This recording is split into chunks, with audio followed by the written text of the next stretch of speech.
Streaming live around the world, this is Paper Cuts. Why don't we start our own show? With Brad Proctor. I forgot to break up my fancy straw. You sound insane. Do you realize that? And Jay Maddox. We're called Paper Cuts? Who came up with that name? We need like some name tags with our picture on it, all laminated and whatnot. I mean, we gotta look legit, man. We are live.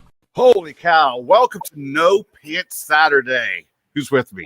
Come on. There's always no pants, whatever day. What the hell are we doing? This is Saturday afternoon, 2 p.m. Eastern. We're having a show. We must have had to make some kind of adjustments. I don't know.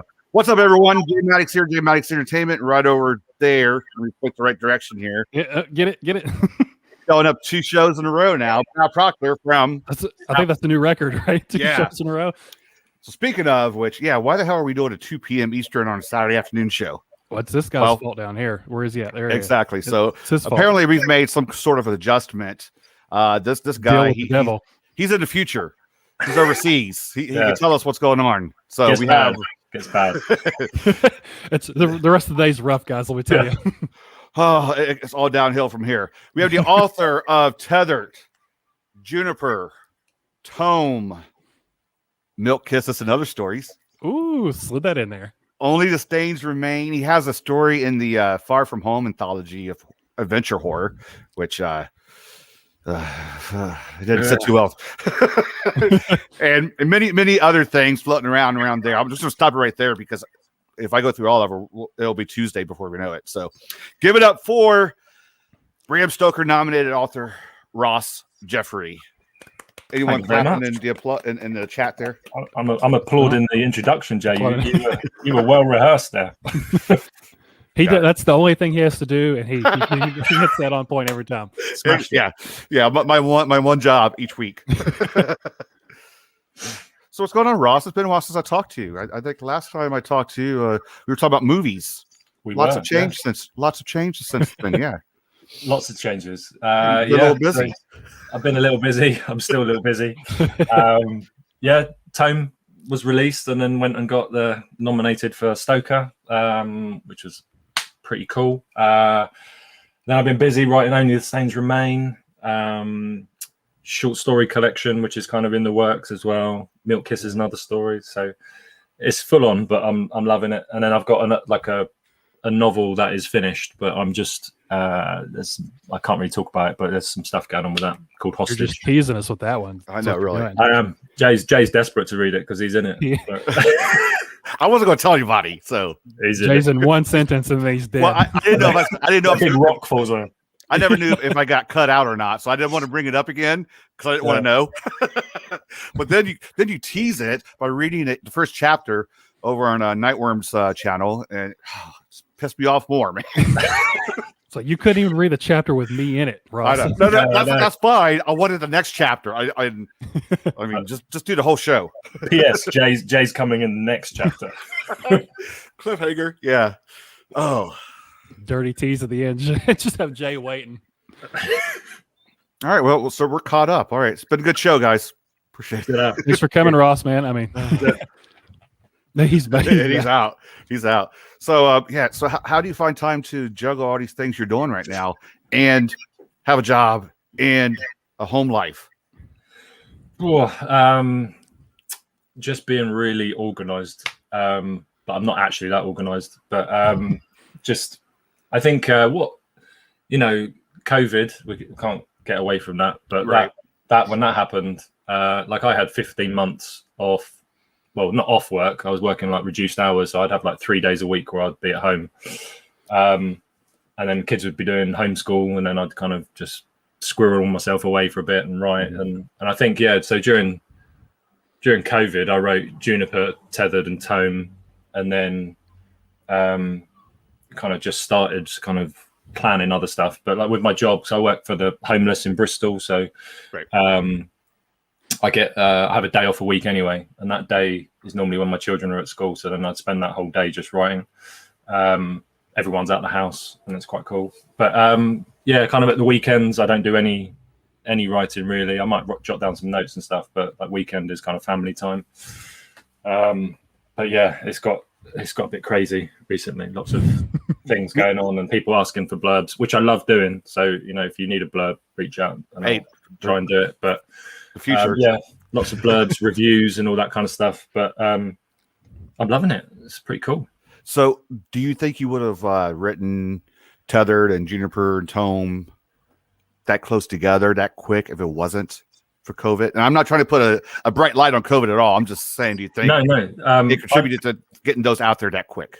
Yeah, I think, I'm quite blessed, I think, because, lots of people have had a really shit COVID experience with deaths and losing jobs and all that kind of stuff. But for us, it's been pretty cool. Like we had to teach our children at home, homeschool and all that stuff, which was great because we got to see our kids learn and be in charge of all that, which was brilliant. But I don't know. I've been writing short stories for years, and then so Juniper was the kind of big step up because that's like a novella. But I think, having been in lockdown and stuff, it did help have the time to write because as soon as I finished Juniper, I just stepped straight into Tome, and kind of just went up to novel, and then that went and got Bram Stoker nominated, which is absolutely mental. Just on the side, on the side, on the side. Right. Having your kids home that much, I mean, like, were you ready for them to go back to school? I know mine were home most of the year last year. We were like, okay, next quarter you're going back. We can't wait. So it was good. We loved it because we probably must be the only parents that did it, but we were like, okay, we'll do homeschool, and then when homeschool finish it, we'll work really hard for the morning, and then about 1 o'clock we'll stop, and then we're gonna introduce alone time. And it was like, you could be at home, but you got to go to your own rooms and entertain yourselves. So then I went away and did some writing. My wife went and did some other what she was doing, like drawing or artwork and stuff, and then the kids went off and did their own thing. But it was cool. And then we sent them back, and then we were like, oh yeah, they're back now, we don't have to do anything. And then there was they wanted to be in contact with someone that had it, and they come back for 2 weeks isolation, and then it would be and then they decided to close the schools again, and we had them on back. But it was all right, I loved it. It was really cool. Let's get off the COVID talk. I don't want to bring down the show. I would ask, since you wrote them all basically back to back, and I've talked to you about this, I felt like there was a great, I don't know how to say great leap, but there was a big improvement in your writing style, I felt, from Juniper to Tome, but you basically wrote them back to back. So did you do anything between those two to, enhance your writing abilities or get feedback from people or anything like that? I don't know. It was kind of just my editor, Joseph Sale. He kind of spoke to me years ago, and he was like, when I was releasing Juniper, and he was like, this is brilliant. And I said, I'm just nervous, and I don't know, to get it out in the world. And he was like, the only way you become a better writer is you write books, and the first one is brilliant and it's really good, but the next one you do will be better than the first one. And when you look back in years to come and you look at Juniper, he said, you'll be like, oh, can I re-edit that and get it back out? But I didn't really do anything different. I think it was just the fact of just reading loads. And, I think last year I read 170 books, and it was just, and that was massive for me because before then I'd read 4 or 5 a year, but it's just, that's a big jump. It's a big jump. And it's just, reading brilliant people, my favorites are King, Donald Ray Pollock and Chuck Palahniuk, and I've reread some of their stuff, and it's the only way to learn is to write and to read more. I tried to write every day during the week, so I have the weekends off, as I said, but some days I'll write, but it'll only be a couple of sentences. If it's not working, I just don't do it. But then some days I'll sit down and write 10,000 words, and it's I don't know, it's different, but so you're not one that has to write every day then? Are there days you'd go without writing? Yeah, there's some days, if I'm not feeling it. I think with Stains, it was quite a difficult book to write just because of the subject matter. Right. So there were days where I'd be there we go. Brad's got it. But I was some days when it was getting to the dark bits in it, I was like, I just need to just have a day off. It was just I can't get my head back in that zone. But I'm not one that you have to write every single day, but I have felt before where I've had a break I think when I was writing Hostage, which isn't out yet, but I wrote quite a bit of it, and then I didn't write. I think it fell over Christmas period, and I didn't write for about 3 weeks, and I know it was really difficult getting back into it. So I had to kind of reread it and edit what I'd done so far to get back into the characters and stuff. But then that's kind of done. But it's a long-winded answer. But I didn't do anything in particular, Brad. It's just a sort of osmosis of Right. being in it. Just sort of like bike with training wheels. You do it. The more you do it, the better you get. Yeah, and as like I said, like the what I classify as masters, like Stephen King, Palahniuk, and Pollock. But I learned so much from like other indie authors like Laurel Hightower, Sonora Taylor, Eric LaRocca, like all these people, right? Just absolutely beautiful stuff. And I think I've always had a bit of lyricism, and I love like descriptions, and I like really kind of getting people into where I'm writing. So that's always been in my stuff, but just kind of learning from other people is just something I really love to do. And it's not copying them; it's just kind of like seeing how they create stuff, and like how they, like Eric LaRocca, for instance, like how he writes so beautifully is just like, it's just wicked. So I tried to add a little bit of that. But you mentioned about taking a break from writing some of the rough stuff. So how does that affect how does that get in your headspace? How does that affect you? If you do a really dark scene, do you stay away from it for a few days, or do you have to go that bedroom jump in? Tome? Yeah. Or do you have to go like jump into a field of flowers and look for rainbows to try to get it out of your system, or what? The kind of only time I really, really scared myself, and it was really dark days, was that scene in Tome, Brad, that you love. Or love. I don't know if you love it. Ever. Love's not the right word, Ross. Is that what we're reading tonight? Is that reading? Just that scene, yeah. But it was kind of like when I wrote that, it was just a perfect storm because my wife and my children were away, and it was nighttime, and I was like, I need to get this written. And then like I sat down in the bedroom on the bed, like I don't normally sit in there, but I was on the bed and I was kind of like just typing away, and I was like looking around and seeing where things were. And then it started raining outside, like really heavily raining, and I was carrying on writing it. And it's quite strange because it kind of just came to me, and I written it all, and then I sat back and then just read it again, and I was just like, what's going on here? And I got really scared up there. Yeah, and it really scared me, and I was just like, I don't think I can sleep. And then I went and watched like YouTube videos of bunnies or something to calm myself down. Got unicorns running around, and but with Stains, it was a kind of different. It was more kind of getting in that mindset and the kind of the vicious, vile characters that I was writing. As kind of.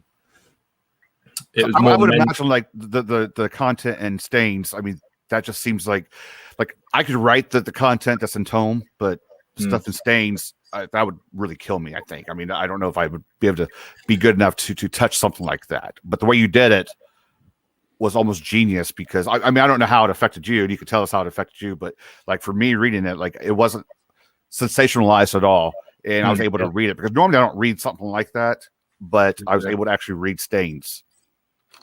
Yeah, it was Stains in particular. I went for the kind of when I interviewed Josh Malaman, he was kind of talking about the Lansdale technique of kind of editing as you go. So instead of doing it all at the end, you like once you've written something, the next day you'd go over what you just read and or written, and then just kind of edit it as you go.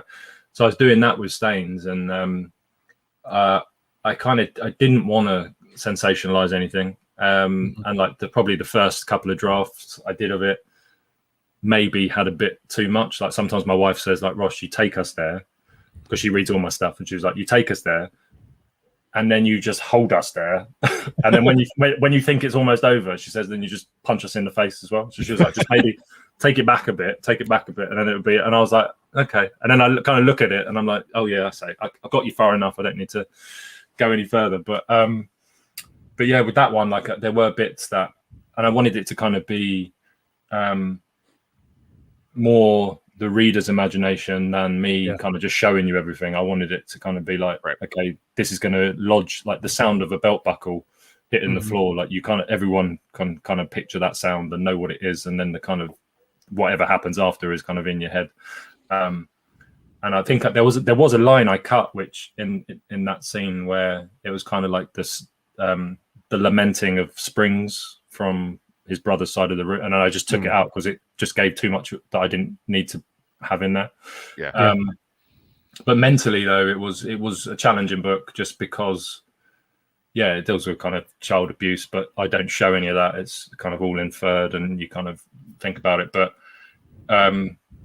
getting into the characters, because I love writing really nasty, horrible pieces of work. And not that I'm a method actor, but like when I'm writing it, I'm like, what would that horrible person do? And then it just kind of like plays on your mind a little bit. So then kind of have to take a couple of breaks just to kind of let it die down and then come back into it. And I think the hardest bit was just because they're all horrible bastards in it, and it was there was the only ray of light are kind of Kyle and Jude, and but even they're tortured souls as well. For those in the chat, the one we're talking about is it just came out on the 20th. It's hop over, pick it up. Show our copies. Okay, this one people in the chat to know which one we're talking about now. Yeah, this one, people. You did a great job in that one of the reader knows exactly what's going on, but you didn't have to spell it out for us. And like you said, the reader's imagination, it's like almost like with horror movies, I think the monsters are scariest in the beginning because they're always in the shadows. You might see like their silhouette or whatever. And then at the end, when they show the full monster, it's never as scary. No, so it's sort of like what happens here. The reader's imagination is going to make it more scary than if you were to just spell everything out for them. Yeah, and I think because a lot of people have said, and this is probably going to make me sound like stupid because I'm a horror writer and reader, and I hadn't read Ketchum. A lot of people had said that I write like him and it's good, and some people are saying that I'm the new Ketchum. I don't buy that because he's amazing, but like what he did, and then like I written most of Stains, and then I got a copy of Girl Next Door, and again Josh Malerman. So I got a couple of Jack Ketchum's books, but Josh was like, you need to start with the best. So you need to read Girl Next Door. And I was like, okay. And then lots of people have said it was really horrendous and they couldn't finish it. And it is bad. Like, what happens is awful. But like, there was nothing in it that made me think like... Yeah, I'm trying to remember. I don't think it was very graphic. Yeah, like there was nothing in it that made me kind of think, I need to put that down. That's too much. Right. But there was a lot inferred and a lot, you know what's happening. But like the best bit of the whole book for me was there's like one chapter, and I can't remember exactly what it says, but it says something like, I'm not going to talk about what happened. And that's all the chapter is. And it just kind of leaves that, like, that's all he needed to say. And then you kind of know what's happened. And you're like, oh, okay. And just the weight of that. And that's kind of what I was aiming for with Stains, is that I want to get you to a point where I can then just kind of just not say anymore, and or you can infer or imagine what's going to happen. So yeah, that's kind of that. I can't even remember what the question was. I think that doesn't matter. More talent as a writer to sort of allude to stuff and have your audience go that way you want them to, instead of just telling it exactly. You'll hold their hand along the way. There's more talent involved in that, I think. Leslie has a question on here. Are there any inspirations for your work or these ideas that you've been kicking around for a while? Yeah, hang on, I'll show you. That's when I pull out a severed head. So I got like I used to have like a lot. I used to have a box at university. Here's the box story. About the box. So when I was at university, someone told me to, like, the best bit of advice I paid like thousands of pounds for was to get a big box. And it's like, just put everything you do, just, if you see a feather, put it in the box. You hear a person, you write them down, and then you put them in the box, and all these kind of things. And then when you come to write, you can go in this box and find all these like really cool things like photos and stuff. So I had this box. Why it's developed now. It's more kind of notebooks and whatnot, because I haven't got space for a box of all my books. But then I've got kind of little. So these are all different books. Quickly hide that so no one secret. Those are your works of press. Someone's got to pause that. So yeah, I've got kind of like lots of book ideas, but so there's 10 all there, but and they're from kind of like years of collecting ideas and kind of seeing which one floats to the surface, and then I kind of like just develop them from there. And the thing is, though, sometimes they pop out of nowhere. So like Only the Stains Remain was originally written as a short story, So me and my friends have been writing the short story every week since the beginning of the year, and we'll FaceTime like this kind of thing, and then we'll give a story title, and then all three of us will go away and write a story for that title, and then we'll come back the following week and read it, and then but with Stains, like it was originally called Duty Paid, and it was kind of just well, you guys have read it, but I won't ruin it for anybody else, but it's just Jude kind of running through the forest. And then he gets to the lake, and then he kind of just starts talking about bits that are spread throughout the book. But and then when I kind of finished it, I read it to them, and they said, "Oh, that's brilliant." And then I was like, oh, "Okay, that's cool. Like, okay, that's fine." And I left it. But then the characters kind of seemed to just haunt me. So like Jude in particular, I'd be doing something, and I'd just think of him, and I was just like, "Oh yeah, I wonder what happened to you."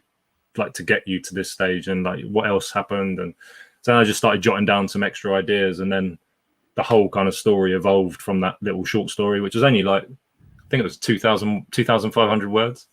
And then it just kind of grew from that. So, and then I've written my kind of, well, yeah, I have written my short story collection. All the stories are ready, but there's a couple in there that when I wrote them, I was like, oh, that would be really good as a novella, or oh, I could expand that into a novel. But it's just having the time. I haven't got the time. busy man. I've got to write book 3 for Stygian Sky Media as well for Juniper. So, Scorched. Yeah, that's in the notebook at the minute with characters, and I've had to go through everything just to make sure that I haven't got people's ages wrong and what characters are what. Because silly me decided to do like a little universe. So I'm assuming that's going to be a sequel to Juniper instead of before everything. Yeah, so it's going to happen. So like Tome is about 17 years before Juniper, and Scorch is going to be 17 years after Juniper. Okay. So maybe some people from Juniper might sign up. I don't know. Maybe. Just FYI, when you were telling that story, if they're still alive, when you were telling that story, you didn't realize it, but that paper's now been replaced with something else, and I have it on eBay. Just so you know. I snitched it from you. I know. You just didn't know it. With a name like Jude for a character, I'm assuming you're a Beatles fan. I just thrown it out there. I think Blackacre Doe said, "Ask that." Yeah, Beatles or Stones. There you go. I would say, well, I love both of them. I would say out of Beatles and Stones, the Beatles, Maiden and Priest. Maiden. So I think I'm Stones. Yeah, Stones are good though. They're I can't complain. They're both brilliant. But Jude, back to Jude. So, yeah, we just got off. Sorry, we could talk music later. but Jude came because I was trying to think of a name that I wanted, and I did have the line in the book, but I cut it out just because I don't know. I just thought it would be better if it wasn't in there. I didn't want to tell everybody everything. But Jude is the patron saint of lost causes. So I thought Jude having that name would be quite a mirror. Very fitting for his character. Yeah.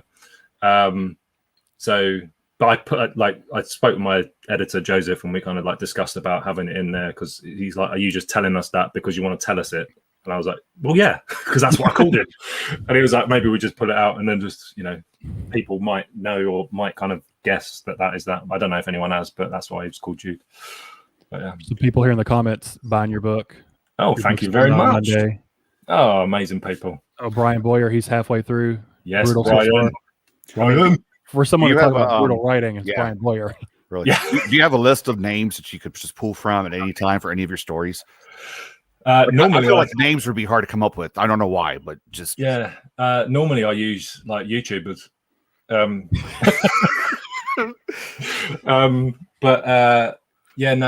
a lot of my character, because it's a little thing I love doing is just adding characters that are friends or authors. And kind of, I just love using them like little Easter eggs. Right. But yeah, names I find really easy to do anyway. Like if they're other people, it's easy. But yeah, sometimes I'll throw a name in. I got two friends called Tomek and Tony, and they were both in my book Hostage. And then when I sent it to someone to read it, they came back to me with some notes and stuff, and he's very clued up, so I'm going to listen to what he says. But he was like, you need to cut one of these names, because I called him, instead of Tomek, I called him Tom and Tony, and he was like, you need to change one of these names because they're so similar. Yeah. And it felt like I was killing a friend. I was like, which one do I pick? And I was like, oh no, like, because they both knew, because they'd read early copies, that their names were in it, and I was just like, oh no, what a choice. But well, they're going to know now because they're watching this, but I hadn't told them, so they'll find out who made the cut when it's released. I think that's pretty cool though. Like tipping your hat, like in Tome, you tip your hat to a couple of books, you know, in the community. And I know in Joshua Marcella's Severed, you're in it. You know, so it's like a little paying it back a little bit. So that's pretty cool. Yeah, I think in Hostage, which isn't out yet, that's got a little nod to Megan Lucas, who was on your show, and Samantha Kolesnik. Is that right? How you say it? Kolesnik. And yeah, there's a little nod to both of those in there as well. But yeah, I just love doing it, and I love reading books that have stuff about books. It's just something like, you know, if they mention a book they're reading, or there's a character that's based on such and such, it's right. I just love kind of looking at all that kind of finer detail. So you're saying people have to become your friends, and they could probably be in your book later, get killed or something. Yeah. Well, the what's his name? Benjamin. I've forgotten his surname, but basically, I said when I was writing Hostage, I said, if you can post a picture of you with a paperback copy of my book, I'll put you in a prize draw, and then you'll be in the book. And Ben won, and he is in the book. Nice. So it's just a nice little touch, isn't it? But yeah, I can neither confirm or deny whether he makes it all the way through the book, but he is in the book. So with Hostage, I think you did some sketches you shared. Like I feel like there was one like old fisherman kind of looking guy and stuff. Yeah, I got him here actually. I don't know if you can say or not.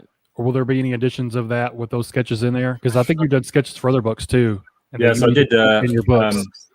Salvation Spring for TC Parker. So there's a couple of those for that. But yeah, these are from Hostage. So this is Lara. So I sometimes do like character sketches just so I can kind of know what they look like, which helps my kind of creative. So this is Fisherman Tony. There he is. Well-read beard, number 2. And then we got so this is he was called Tom, but now I've changed it. But that's Tom Barman. And then I just got Eric. And then I got like the basically what it's all based on, which is the Mermaid's Purse. Nice. But yeah, so that, and like the Mermaid's Purse again was like something I picked up from my box, and we were on the beach in Bournemouth and walking along, and I saw it, and then I picked it up off the beach, and I was kind of saying to my daughter, I was like, "Oh, this is a mermaid's purse, and you know, it's what like shark eggs or whatever, and fish, and then it was freezing, so we went to like a little coffee shop that was just up the road, and as I'd always carry a little pad with me and a pen. And my wife had gone to get some coffees from the counter, and I just sat there. And within the space of, I don't know, it got me less than 5 minutes, I jotted out the entirety of kind of Hostage, like bullet point, kind of like what happens there, what happens there, what happens there. And that was the kind of one of the easiest. Even though I did have a break in it, it was one of the easiest books I wrote, just because it's based on a place I went to stay on holiday in Cornwall, so it's like by the coast. So I knew everything about it. Like obviously with Juniper and Tome, that's all set in America, and I have been there, but it's just so much easier writing stuff that because you don't have to like make mistakes. And I know like Kevin Well-Read Beards was saying my American Southisms were off in Juniper, and they probably are. But you're on the other side of the world, so cut me some slack. Just a little bit this time. Just now, next time you won't get any slack at all.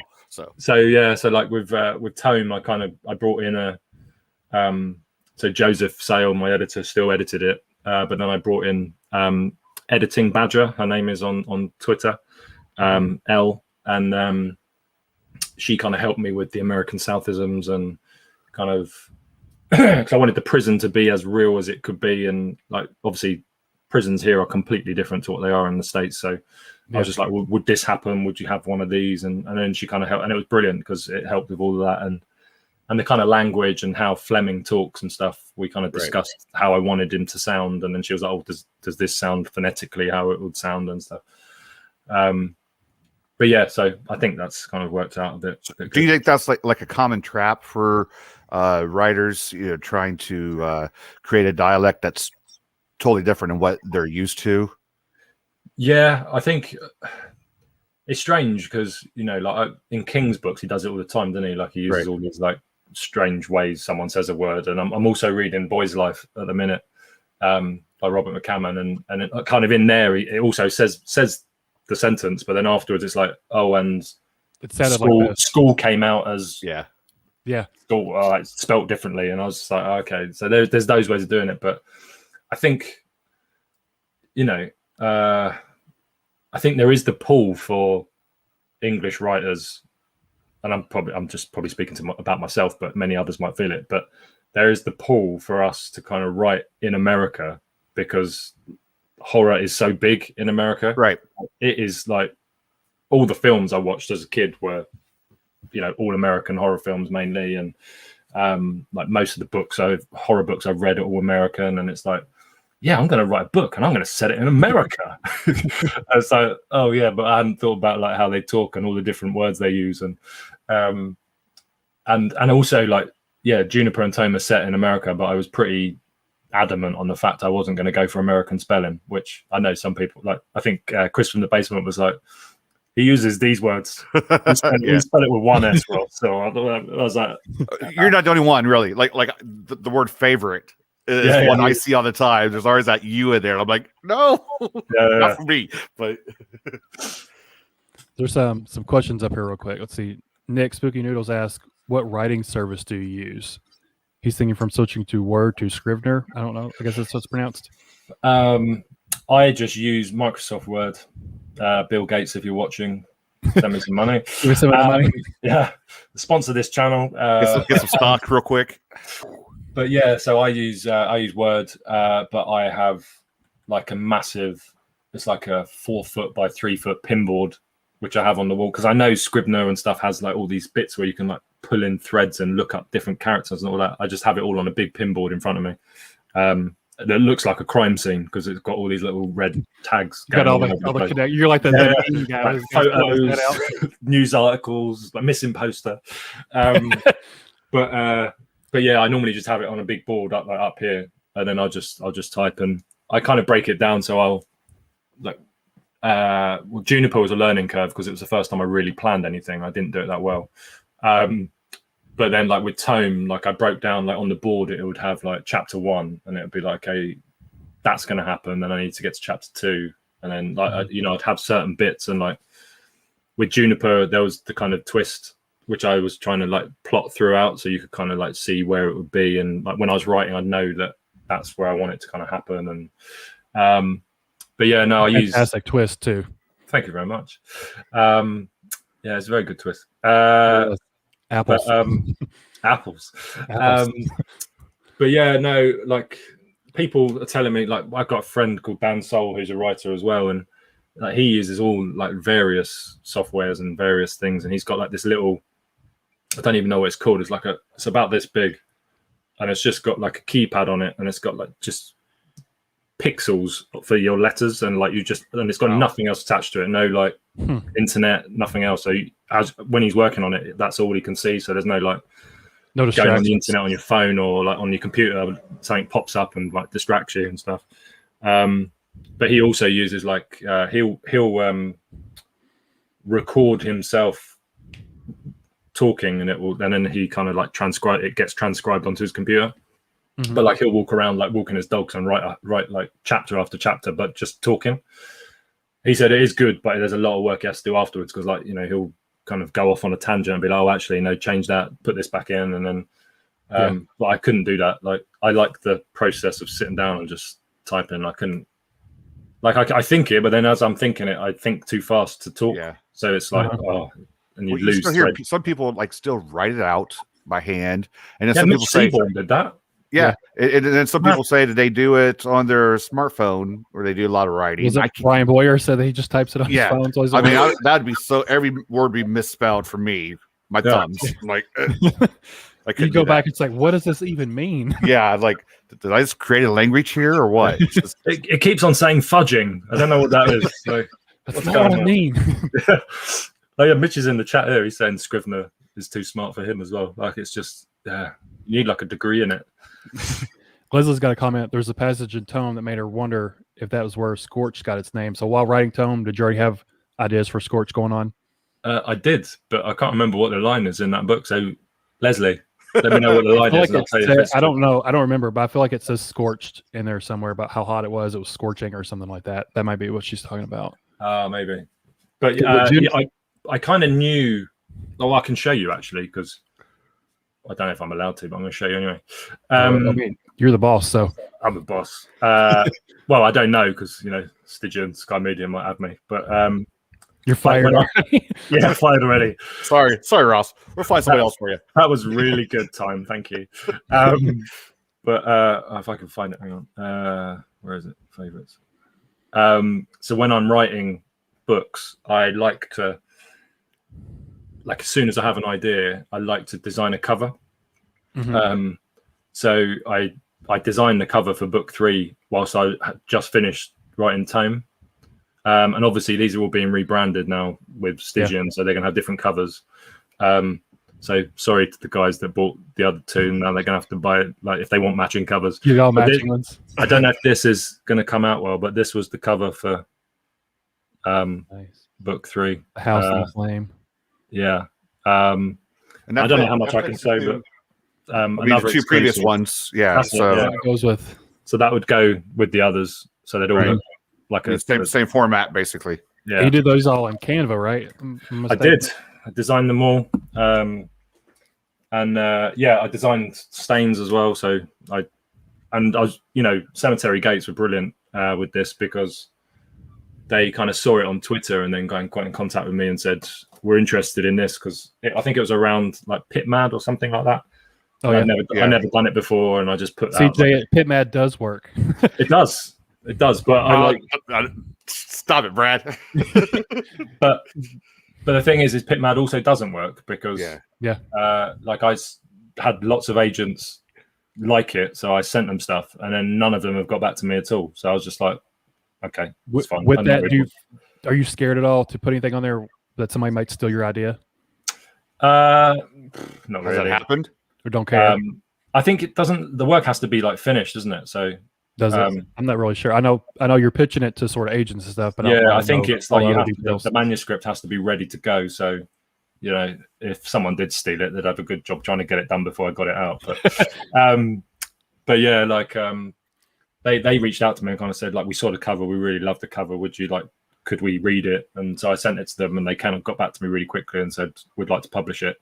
And like Joe, there's brilliant, and like lots of discussions, and he did say that we could get a cover artist in to design the cover, but from the feedback that we've seen, and lots of people have seen the cover and really love it because of simplicity and all that kind of stuff.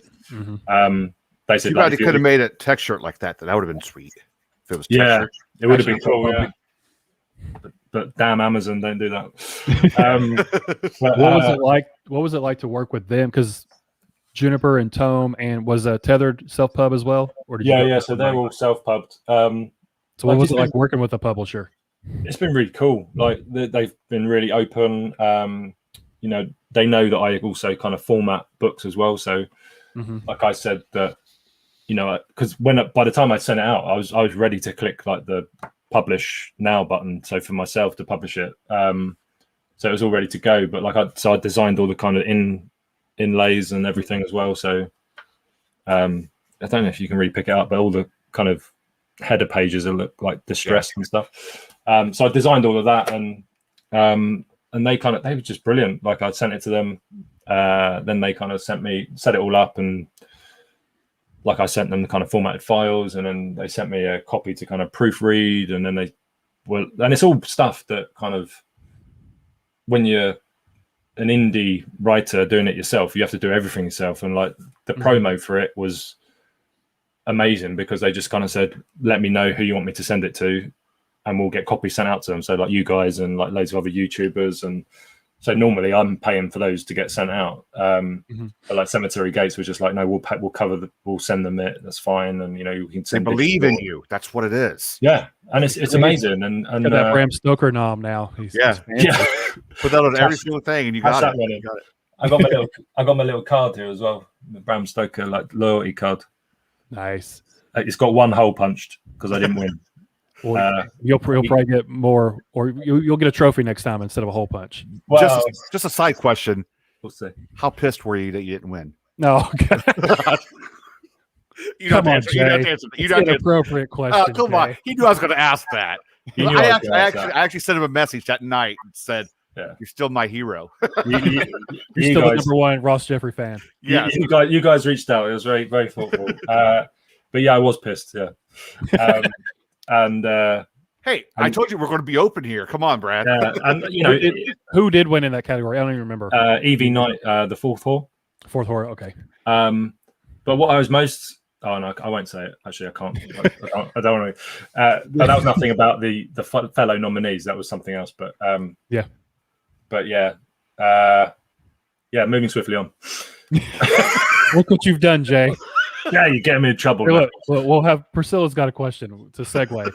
How do you choose your settings? I'm surprised I haven't seen anything set in Bristol yet, which I think Hostage is at least in that area of Bristol, right? Well, no, it's quite closer than Juniper would be. It's closer than Juniper, yeah. Hostage is set in Paul Perro, which is about 3 hours south of kind of Bristol, or south and that way, or that way, whichever way you're looking. I don't know. Setting wise, I kind of Only the Stains Remain is set in the Forest of Dean, which is kind of it's about an hour and a half away from me from here, and it's where kind of me and my friends who we do Storgy magazine with, we go there kind of like, well, we had been until COVID, like every year we'd go there for like a little retreat, like do a bit of writing, do a bit of work, and then and they had wild boars in the forest, like just directly outside the door and stuff. And with Juniper, I kind of just always had this kind of idea about this crazy cat woman. And I just wanted to set it in somewhere, kind of like make my own kind of universe type thing, like Castle Rock and stuff. And then with Tome, that was kind of like just naturally, it just came because like the prison was mentioned in there, and I was like, okay, that'd be quite a cool setting because you don't read a lot of prison horror. So with the town as well. So the third book is going to be more of a, because I know some people were kind of like, I wanted to know more about the town, like see more of it and get these feels. So in the third one, there is a bit more going around to different places. So like the Dead Mexican pub and kind of the prison and there's lots of stuff going on. So I just love like places that are really kind of atmospheric, and I love to use weather as a kind of additional atmospheric tool as well. So yeah, like Juniper's hot, Tome's raining, Scorched is going to be snowing. Really, is it snowing, or you just? It's going to be snowing. Yeah, it's the whole time it'll be snowing. And then so in Hostage, it's kind of like a stormy kind of coastal weather, all that type of stuff. Well, there's loads of people questions. How pissed was everyone that he didn't win? I did see the chat. For record, she's a little bit more extreme than just a crazy cat woman. Just FYI. You say crazy cat woman, I'm thinking the woman on The Simpsons or something. Right? A little bit different. Okay, for those who haven't read it yet. So. She's just hungry and needs a friend. Is all she needs. That's all she needs. Just hungry and a friend. So now I'm really curious about Scorch. Like I was already wanting to read it, but now that it's snowing, it's totally not what I was expecting. Yeah, really. Yeah. Well, I mean, he had to hit all of the different seasons. Yeah. Because Tome's you said this was set in the UK. When I was reading this, it felt like sort of the American South a little bit. Does it ever say in here like where it's at?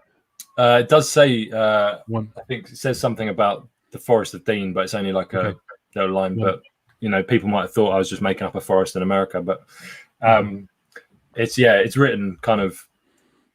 I tried to, like, I wanted it set there because I know it, and like there was certain bits like when they're on the rope swing and stuff. Like me and my friends did that, like Over the and big it was pit. like big pit, and it was like, oh my goodness, like I'm going to fall and break a hip. That would have been a story. Yeah. How comes Ross didn't come back from the Forest of Dean? Well, he broke his hip and he's still there. We just left him for the boars. Yeah. But yeah, like all the uncles felt like very Donald Ray Pollock, Megan Lucas, David Joy, just grungy hill. yeah, kind of like that's they're kind of Donald Ray Pollock's like, yeah, I love his work. But I kind of wanted to write it that it would appeal to both. So like Americans would think it was kind of like even the names are they're not very British names that I've used. So I was kind of thinking like Dwight definitely isn't like a English name. I don't know anybody called Dwight in England.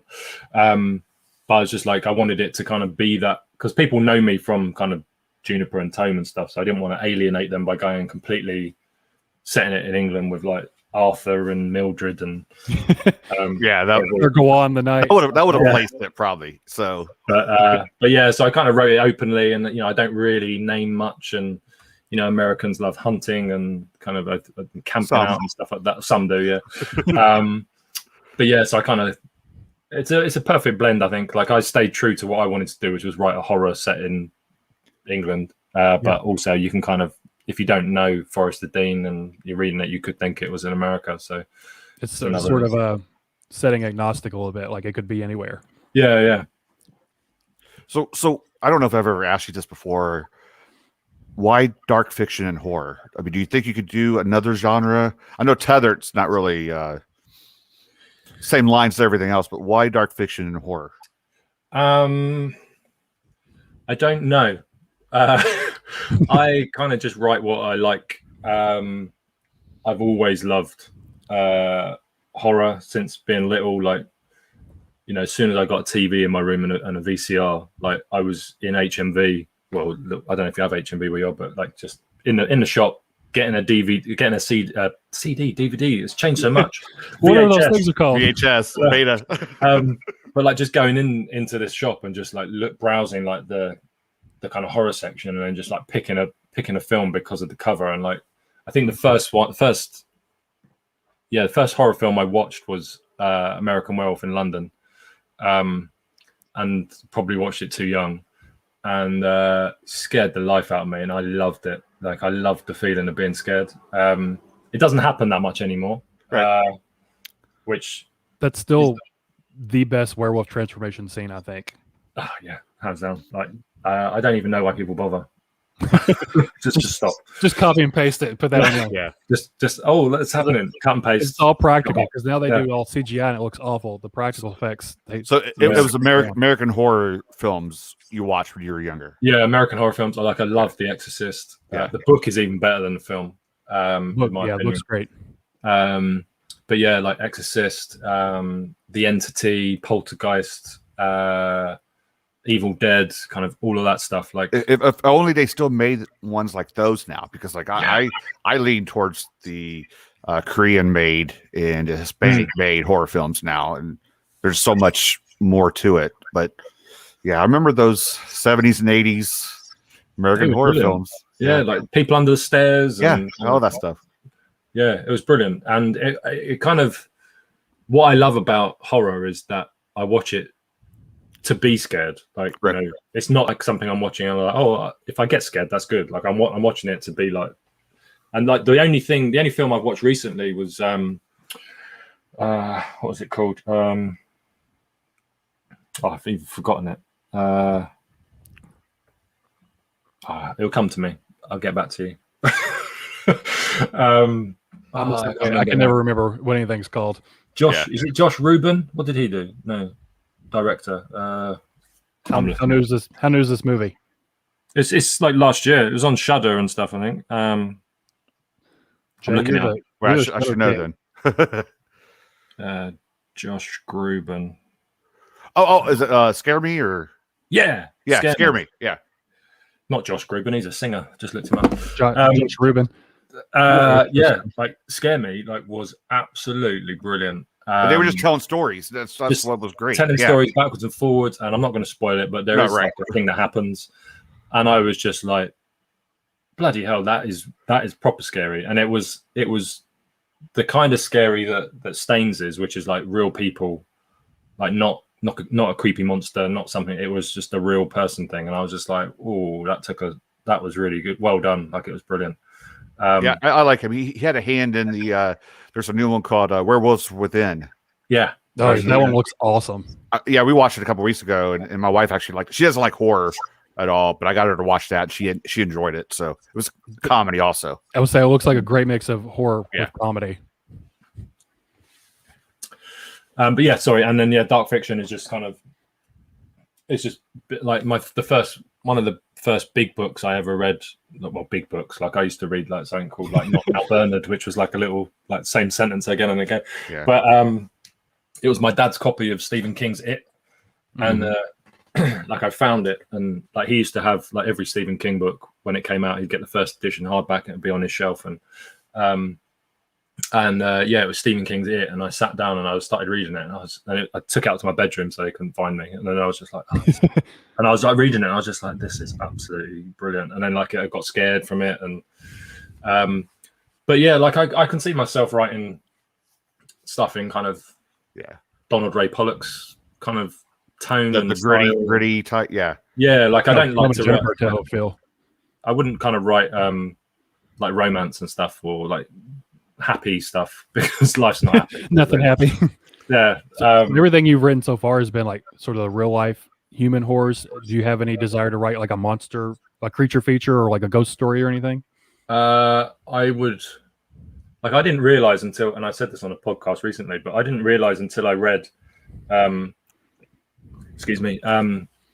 Patience of a Dead Man, how much I love like ghosts, supernaturally type stuff. Like, that's I love the twist. I love the twist in that one. I don't want to say what it is for people who've read it, but it's more than a ghost story.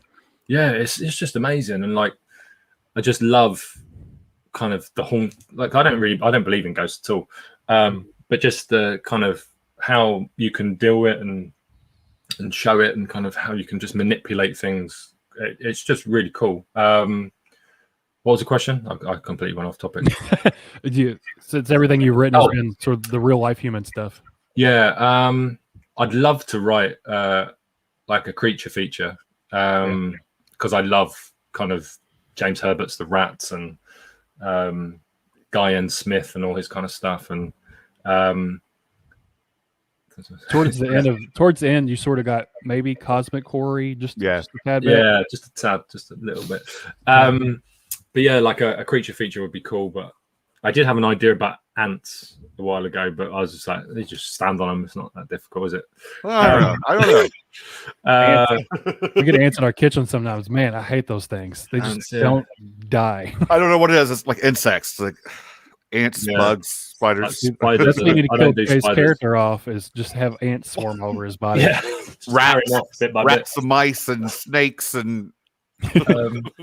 But yeah, like creature feature would be cool. Like Alan Baxter's The Roo and stuff like that. Like it's actually over here. It's it's an expansive thing, but it's just getting the kind of that's it. Brilliant. I'll see you out back. That's a great tagline to a book. Yeah, it's amazing. But I don't know. Like it's just finding an animal that is good enough to kind of develop. Like Josh Malerman's Pearl, like his is a pig, and like it's incredible. Like I believe that pig, Jay. I believe him. I love that comment on his video. That's what it is. Yeah. But that would probably be it. And I don't know. I don't like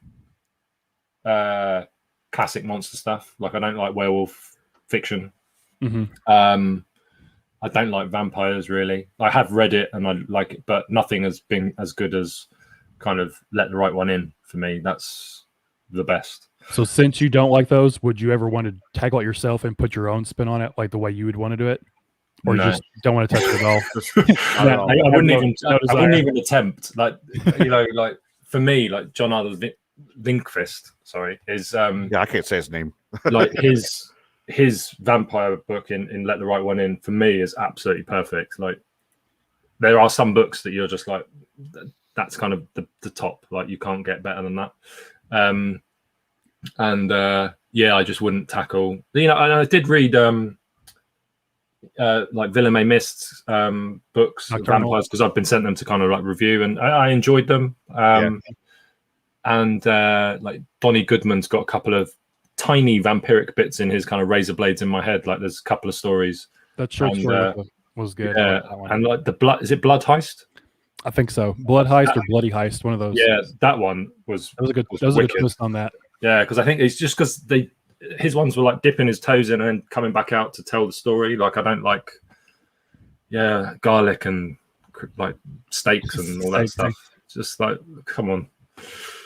But anyway, sorry, I've probably offended everybody in the chat. They all laugh. Vampires, Ross. Like, Don't you know I love vampires? I know you love vampires. I know that because every time I see a vampire book, I'm like, Brad. I don't know if I've read a good one. Like I need to check out Villemay Mist. Like I do. I have all of them. I keep telling them to get to them, but Bloodkin, Spooky's saying Bloodkin. I need to check that one out too. So I wanted to ask you, since if you go on Amazon and try to buy Tome, it says you can't buy it anymore. So what's going on with Stygian Media? Is that how you say it? Stygian? I say Stygian. Stygian. That sounds probably right. Which I did have to look it up, and see how it's pronounced, but I believe it's Stygian. Mm-hmm. How'd you get wrangled in with them? Sorry? So how'd you get wrangled in with them? They'd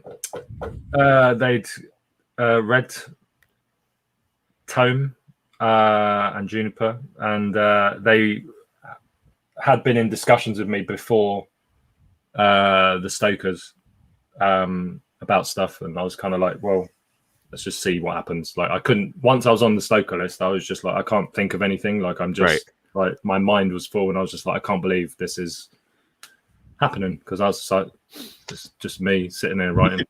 And if you need to talk about that, we can go ahead. Just let it out. Just let it. I just want to thank everybody. So kind of they were keen, and I sent me a contract and everything. They told me kind of what their ideas are for release. So it's kind of like limited edition signed and hardbacks and paperbacks and all that kind of stuff. But they said that the cover art is going to work across the 3 books, which was quite interesting. What do you mean, like if you put all the covers together, they'll all be one big piece? Yeah, that's sweet. So that's quite cool. Yeah. And then Sadie kind of messaged. I think I've had lots of people asking, wanting to get hold of Juniper and Tome. And I think obviously because of the Stokers, lots of people were like, oh, I want to get it, or hadn't put it on their list to read but hadn't got around to it. So they're like, oh, I've tried looking for it but I can't find it. So that's kind of just been taken off until they kind of republish it, because obviously they bought the contract, bought the rights to the books. But Sadie, the other day, I think someone was asking about it, and I just copied them in and said I don't know anything about release date, and then she said that they're currently working on the covers. So I know nothing, but I'm writing the 3rd book. Well, hopefully I'll start writing the 3rd book in September, because it's summer holidays now, so I've got my kids home 24/7. So I won't have any time. Do you want to have any say in what the covers look like, or are you just kind of gonna let them handle it and see what happens? I'm just gonna let them do what they do. Like, if you like, I have designed the covers that I wanted for it, and seeing what they do. Like I have no idea who's designing the cover, so they haven't given me a name or anything, so I don't know. But like, seeing what kind of Death's Head Press do with their books, and because Jared's part of it, right? Death's Head Press. We could get Justin T. Coons to be a big bureau, split it in half for 3 books. Who knows? But I don't know anything, so I want to see. I'm not saying he's doing it because I don't know. But like, they're guys that know how to make beautiful looking covers. So I was just like, okay, whatever you do is great. And they consulted me. They've asked me about like the kind of town location and what it looks like and how it's made up, and kind of what kind of things are in the town, so stuff like that. So I was kind of like, okay, well, these are a couple of bits. Visual aesthetics for it. Yeah, and kind of like what's it like there, and all, just so they can kind of pass that on to whoever's doing the cover, so they can kind of get a feel of what it's like. So there's no point putting skyscrapers on it if there's no skyscrapers. I mean, the odds are it's gonna be pretty cool. So it's not like you're like, nope, sorry, deal's off. No, I mean, cancel the contracts. I don't like the covers. Yeah, but it's quite cool. Yeah, so I'm just excited to see what they come up with, because I was like, I've written it and done it, but I'd love to see what someone else thinks it looks like, and I hope it's going to be brilliant. But so what was it like? Because I know originally you tried to get Juniper with a publisher and it didn't work. So what's it like to have it now with a publisher? Is that pretty cool? It feels amazing. That one professor guy to go on somewhere, or whoever he was. What I might do is when it comes out, I might send him a signed copy. I'll just be like, look at me now. Dedicated to him. But yeah, no, like it's amazing. Like there's a video on my channel if people want to go and watch it. But as Brad was saying, originally I kind of written it. An indie press were interested, and then they had a professor who was a writer, and he works at modern language at university in England, and he was reading it to see if it was viable, and then he kind of sent me told them it wasn't viable and it was rubbish, and then went to send me a kind of 2-page email telling me how rubbish I was, and that was jealousy. That was telling me how rubbish I was, that I should go back to short stories, they should go on the shelf and never be looked at again. And I was just like, but then it made me doubt myself, and I was kind of like, oh, is it rubbish? And then I was kind of getting other people to read it, and they were like, no, it's not rubbish, like release it, like don't worry about this, do it by yourself. And then So let's recap for a second. You're writing books. You're drawing pictures for the books. You are formatting other people's books for them. I know you've done other covers for people. You have a full-time job, and you're a family man. When do you sleep? Never. And now that exactly. And now that you have some of the success, and now that you have some of the success that you have, do you find a lot of other up-and-coming writers coming to you for advice now? And do you feel like, hey, Ross, I'm here, I can give you all the advice I have, because now you have the success you have? It's strange because I don't. It is strange because I got a friend who kind of thinks that I'm famous, and I'm not famous. Like, you're famous, Ross. You are famous. I'm not. And it was like because he like watches these videos and stuff and all this kind of stuff, and he's like I was on Twitter the other day and I saw you on there lots. He was like one of your tweets got like 100 retweets. And he said you're like famous, and I was like, no, I'm not famous. I was like, I'm not famous. Like I'm not. Like there are so many more better writers than me that But like it's been amazing, and like I love the fact that people have reached out to me, and like kind of when I had started, I think Joshua and Marcella kind of reached out as the first time, and we kind of chatted, and I just love the process. And like Eric LaRocca, like me and him, we send each other. He's blown up. He's blown up. I wish I could just hold his coattails and just fly off with him. But yeah, like we send each other like our short stories and stuff, and like I've read loads of his stuff before it's come out, because we just kind of, he's like, oh, could you read this novella and let me know if it, because he writes a novella every week, it looks like. And he's just like, could you read this and let me know what you think? And so that's been great. And then there's some people in the chats as well that I've kind of noticed that they've reached out for like help with formatting and stuff, and some have come and asked like how does the Stokers work and all this stuff, and I don't know myself. I'm just like, they're kind of just struggling along, but I'm just like, well, people helped me when I was doing it, and I want to help other people, and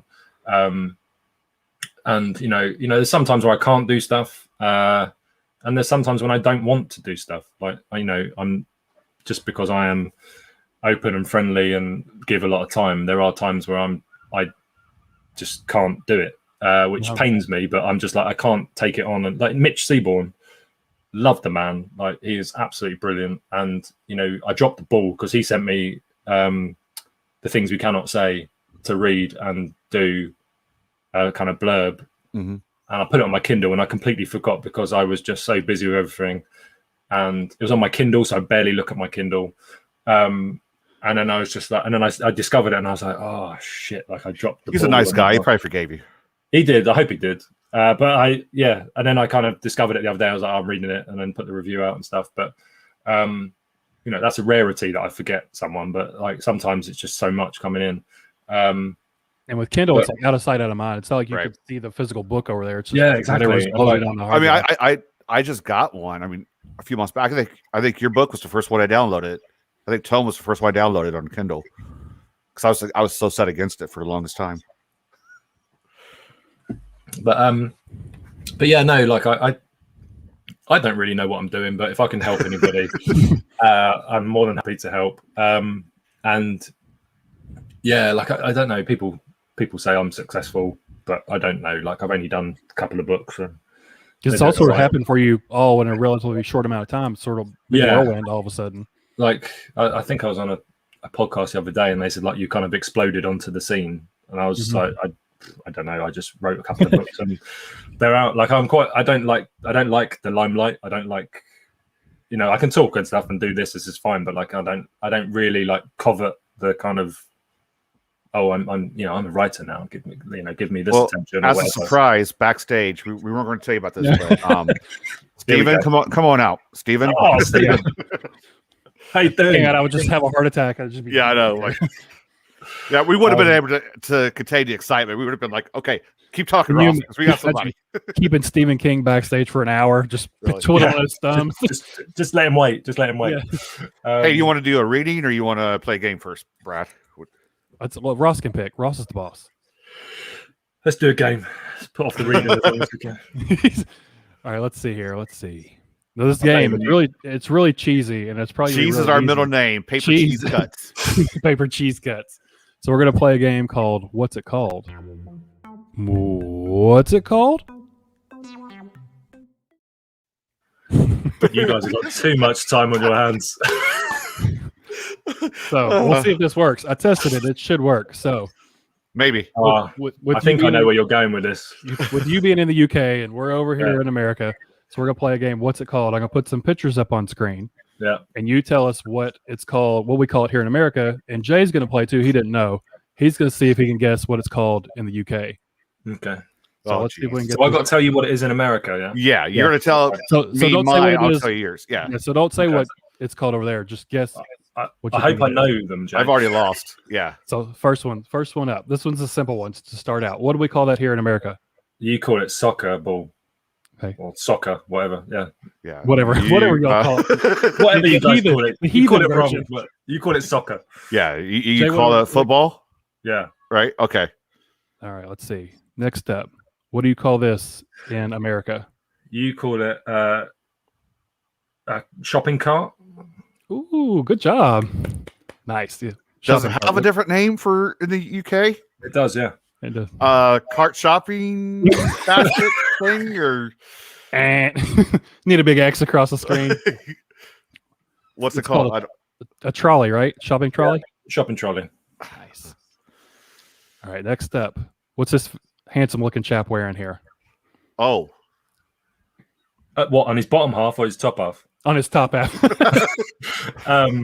Is the bottom half, is that different too? Are those knickers over there? Well, you call it, don't you call it pants? Pants, yeah. What kind of shirt's he wearing? Oh, so I'd say jumper. Jumper. Oh, sorry, what you guys would say. Yeah. And what do we call it? Jumper. You would call it, I don't know, sweatshirt? Close. I mean, Called a sweater. Sweatshirt, sweater, they're same category. Jay, what do they call it? What do they call that in the UK? Say jumper. I think you're right. Okay. No, you're wrong. It's a cardigan. It's a cardigan. It's a turtleneck. Some sort of wrap. Is that Fabio? Fabio, what's this called in America? Right, in America, you call that an elevator. What do they call it, Jay? A lift. No, right? Right. This is going better than I thought it would. All right, what are these called in America? Chips. All right. Jay, what do they call it? Crunchy discs. Crunchy discs. Get some of your Lay's crunchy discs. It's a crisp. It's crisp, yeah. Crisp. Oh, my wife actually told me that when she knew we were doing this game earlier this week. And you didn't listen to your wife. See, That's what happens when you don't listen. I to don't your know wife. why she starts out every sentence with, I don't know why you don't listen to me, but still. What do we call these here in America? Cookies. All right, Jay. Biscuits? So what was your wife saying earlier? Well, okay, so yeah. And which she might be completely wrong. We don't know. I don't know. Oh, don't say that, man. She's going to watch it. It's okay. So, I can okay. say it. I could say it and I won't get in trouble. I thought she looked up something. They're biscuits unless they have like something in them, and then there's just like cookies. I don't know. I'm lost. I would say that picture there in England, we would call it cookies. Cookies because they have chocolate chips in them, or So you wouldn't no, just because they're what chocolate cookies are. Like that's what you Okay. guys make, and we call them. I think what you guys call them because this American to us. But So what's we a would biscuit? call a biscuit is just like a I don't know, like a biscuit. It's just a biscuit, guys. It's a biscuit, man. So it's not like a fluffy biscuit you put like. No. It's like just it could be chocolate or oat or something. It's just something you kind of dip in your tea if you have tea. so you have it with tea, Yeah, you Right. drink it with tea. Yeah, a little cup of tea. a little cup like that. That's how we do it. That's how everyone does it here. I got this one. Jay knows these. You call them fries. Yeah. Yes. What kind of fries? Well, That's that's fries. French fries. French no, but not all fries are French fries because No, that's okay. Okay. Curly fries. We don't call them curly mean- French fries. you don't call Cajun fries French fries, No, I guess you're right. right? Yeah. Oh, I just Mind blown. chips. That's right. Fish and chips. Yeah, Fish that's and the only way I knew that one. So That I don't. This one might be. Oops, where'd it go? There we go. I don't know if you'll call this different over there or not. I think you do. You call that a freeway? What do they call it over there, Jay? I was gonna say freeway or highway for us. I mean, depends on if it's interstate or. I think you all call it the motorway, right? We call it the motorway. Yeah, Motorway, because the motors are on the way. they are on their way to a different dimension. Bump.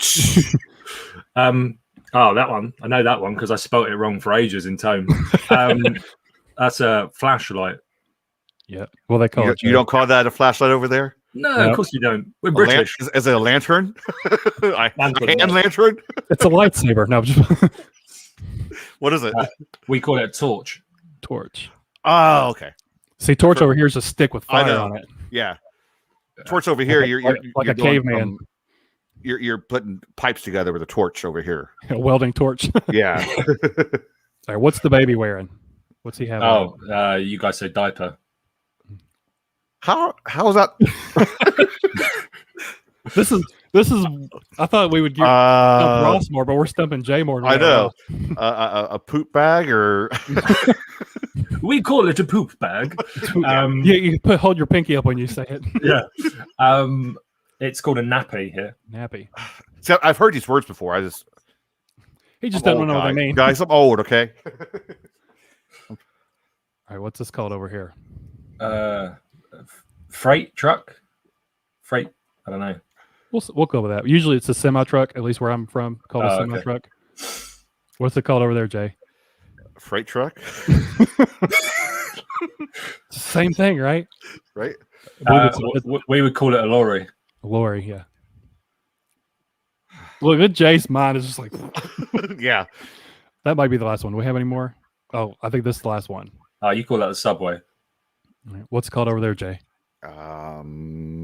Underground train. Oh, you're close. Just use that first word, I think. Underground way. Yeah. Just the One first word. word, Jay. One word. Underground. Underground. It's just the Yeah. underground. Or we call the actual thing a tube. The tube. The So the underground underground- tube. Is that just in London? Or is that all over That's just in London. London? The underground That was- tube. How's that? Oh, this is the last one for sure. What do you call this part of the car? You call that what's it bloody called? Trunk. No, trunk. Yeah, trunk. Yeah. Jay, I don't. Boots. Jay has like 2 points. Yeah. The boot. Boots. Put in the boot. I think Well that was done. the That is last one.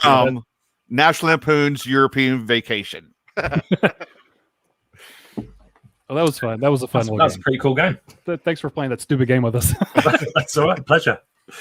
How's your voice? You need to warm it up some here? It's good. I have a sip of the beer. Okay. We gonna do some reading or Right, I'll do a reading, yeah. So I'm going to read the first chapter from Only the Stains Remain, which is available. I'm gonna read along. Read along. Your copy might be a little bit different than mine. Yeah. Ooh. Just because I cut something out of it. But so a content warning. I'll read that bit.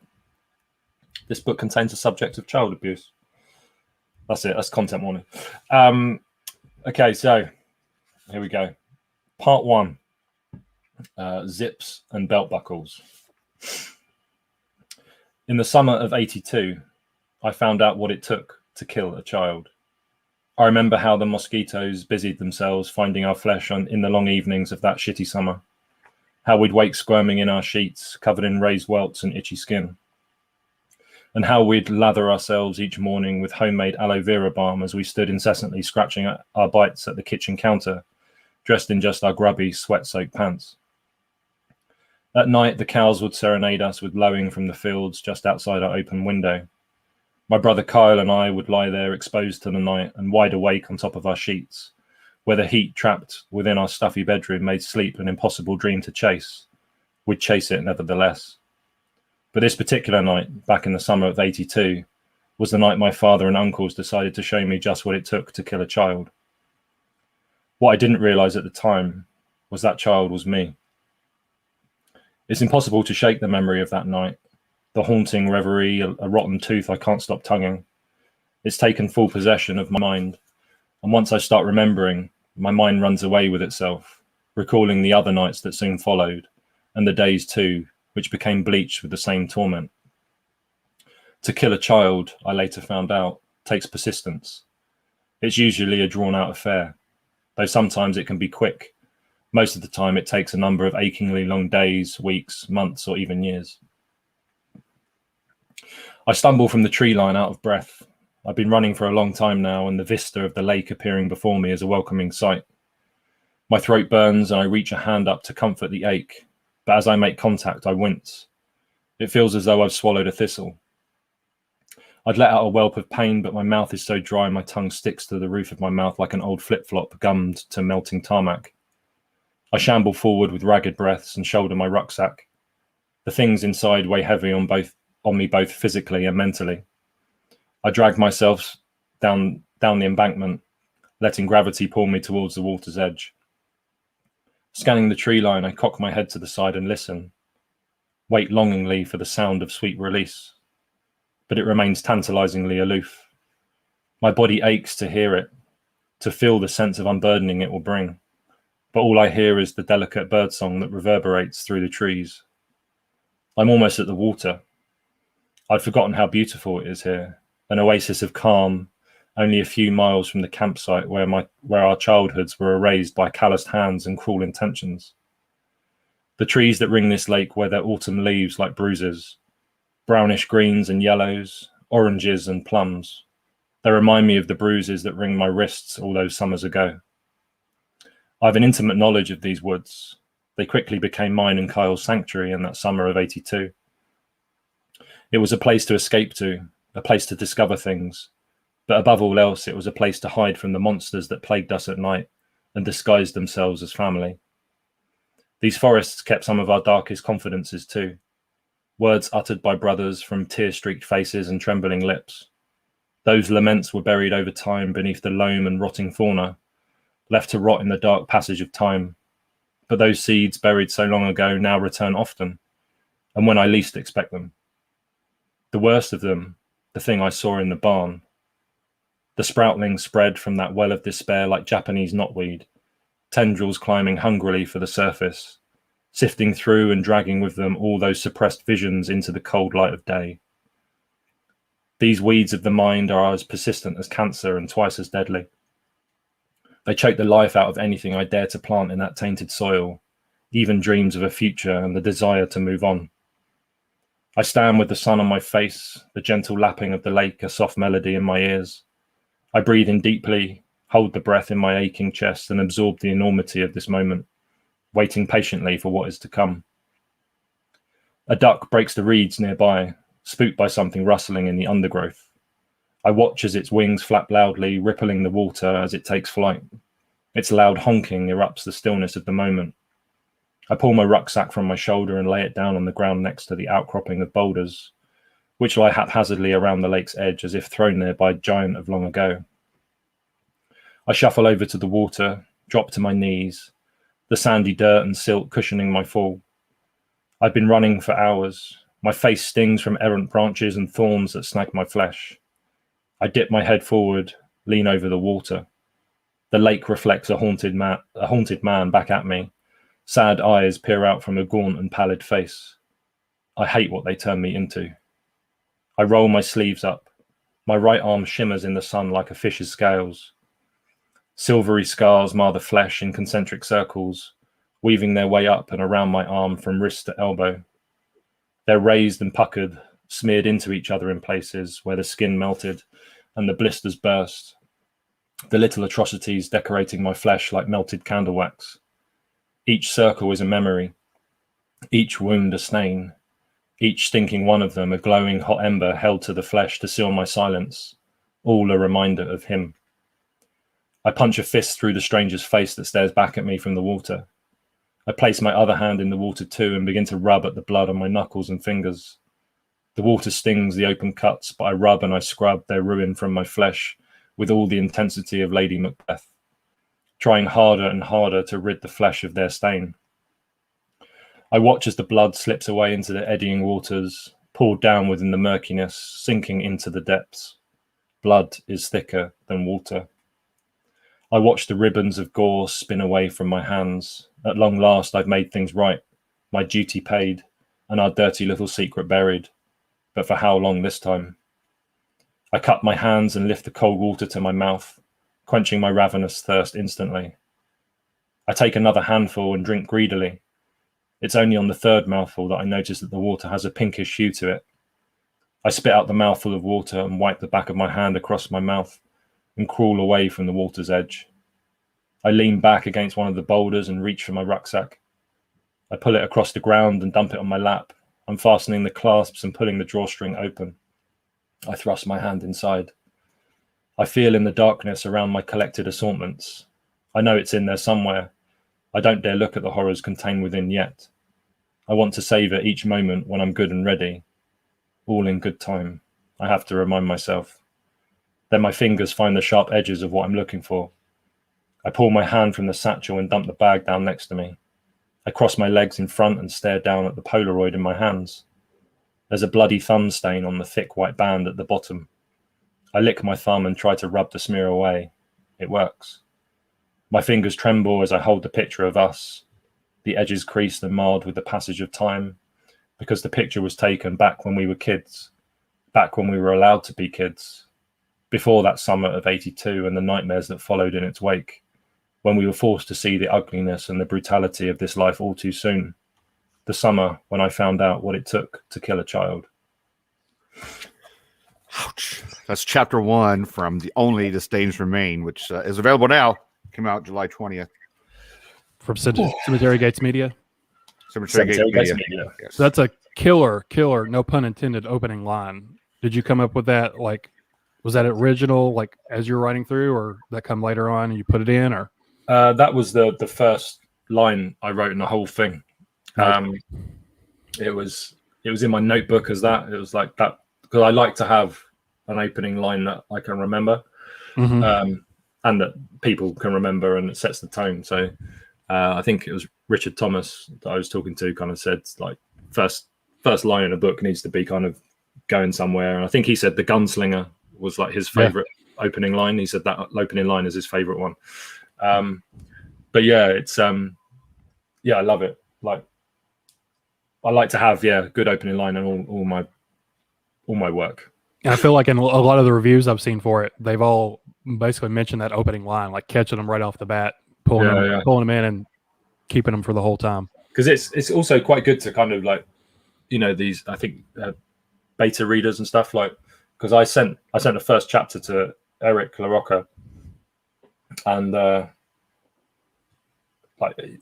think I can't remember if I had the first line as it was, and then because the final line mirrors the first line, and like he kind of said, oh, maybe you should put like it at the end to like caption both, so you kind of get to the. And I was like, that's a very good idea. So credit Eric LaRocca for that as well, because he was very helpful. But like with this one in particular, like I was sending it to him, like I was writing like a few chapters, and then I'd like send it to him to say, could you just check that I haven't gone too far? And he was kind of coming back with his stuff that I was reading for him, and he was like, oh, could you read this and see if I've gone too far? And it was like we were like just censoring each other, like, oh, I think this bit. But yeah, no, it was cool. And yeah, like I can still remember Juniper's one, like, you know, it was the summer that everything burned. I was just like, oh, that's wicked. Like, that's a good one. How close do you follow the reviews though? Are the reviews doing pretty good for this one? I haven't checked lately, but do you check those regularly? And how do you deal with the negative? You probably haven't had any negative ones yet for this, have you? No, like I think the lowest I've got is a 3-star, but how does 3 get in here? Third. Yeah, I don't know, but like I have been following this one just because I wanted to see how different it was for me. Like obviously because I've been doing it self-published for so long, like seeing how the scope and the spread of kind of working with a publisher helps, and I just wanted to kind of see what the difference was. So kind of this one's been out since Tuesday. I think it was Tuesday, and it's 44 ratings, so it's almost at 50 in the first kind of week, which is pretty amazing. It's only been out for 4 days, so yeah. So it took me like, I don't know, probably about 6 months to get Juniper up to that. So I was like, but then I don't also know, have like, that nice title, the Bram Stoker nominated author on there. But then also like Nightworms did their book party for it, and yeah, like I think loads of the reviewers that read it was the first thing they read of mine. So like I don't know them, like they don't owe me anything, like nobody, you know. So like the 5-star reviews that they gave me were like, you know, brilliant. Like, I think I just remembered I didn't copy my review over to Amazon yet. I hate the fact that they don't allow you to do it until it comes out. I put mine on there and they rejected it. Did they? Yeah, I get the email back saying, "Oh, thanks for submitting a review, but we couldn't post it on there." So I'll do that tonight. I totally forgot that there's a couple books I need to transfer over to Amazon. I also don't understand, like with Amazon and Goodreads, they're the same company. I know. Yeah, but you could do. So why don't they just copy all the reviews over, and then it'd be like, I don't know. And see, Goodreads, I hate when they get away with a lot of cuss words in Goodreads, and Amazon they reject it right away. So yeah, and they never tell you why it's rejected though. They're just like, here, look at our policy and figure out for yourself. So you have to like comb through and figure out, because I put my Saltblood one on there twice and they've rejected it twice, so I don't know what I need to take out. Yeah, I think I forget to transfer over. I think I've been putting pictures on there and I have my little logo on the pictures, so I wonder if I have to take that off maybe. Maybe.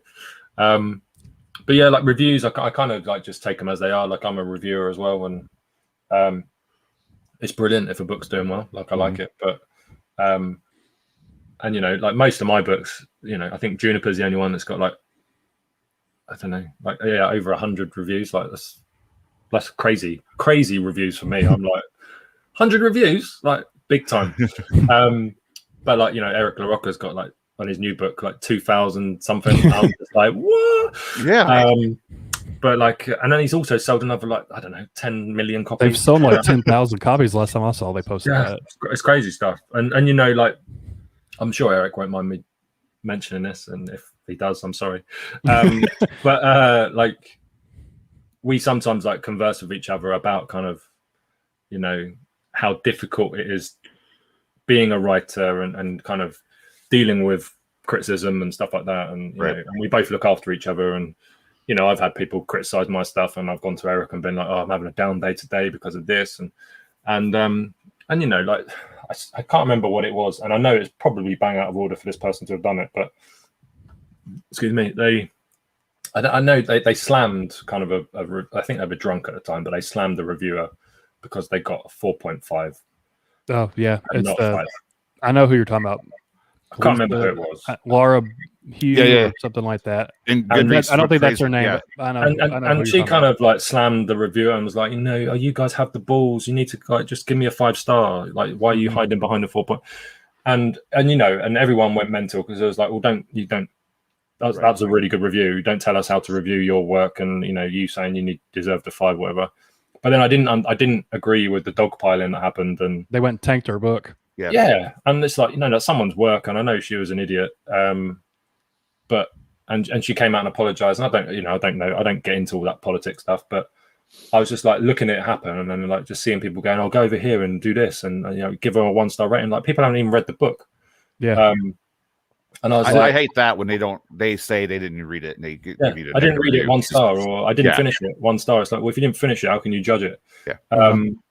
But then like like Eric the other day had people that were kind of 1-starring his book for I don't know whatever reasons it was that hadn't read it, and I was just like, it's just like people are just jealous half the time, and I'm just like, because I would never 1-star a book if I hadn't read it. Or if I didn't finish it, like I didn't finish a book a couple of weeks ago, but I just kind of ended the book and didn't leave a rating, and just kind of wrote a few things of what I thought about it. But I didn't finish it, so I can't tell you. Or just don't review it. I mean, I've not finished a lot of books, and I just don't review them. I mean, why? What I don't like, you may like, and I'm not going to bring it down because I didn't finish it. I might have liked it the second part of it. I don't know. Yeah, but that's just an example of social media just being so evil. Toxic. I think if you have like a following as a reviewer, like if you don't finish a book, you can still leave the review saying this is why I didn't like it, because people are following you and they might have the same taste, but don't rate it. Don't just leave the rating out. And I think as well, like I've bought books on a 1-star review because I've been like, oh, they said they hated this and hated that, and I was like, I love that.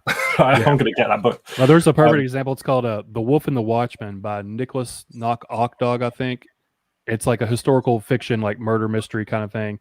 If you go look at the reviews, most of the 1-star reviews are, oh, it's so gruesome and gory and just heinous, and like that speaks to me. To go read your erotica stuff, Let me check that up.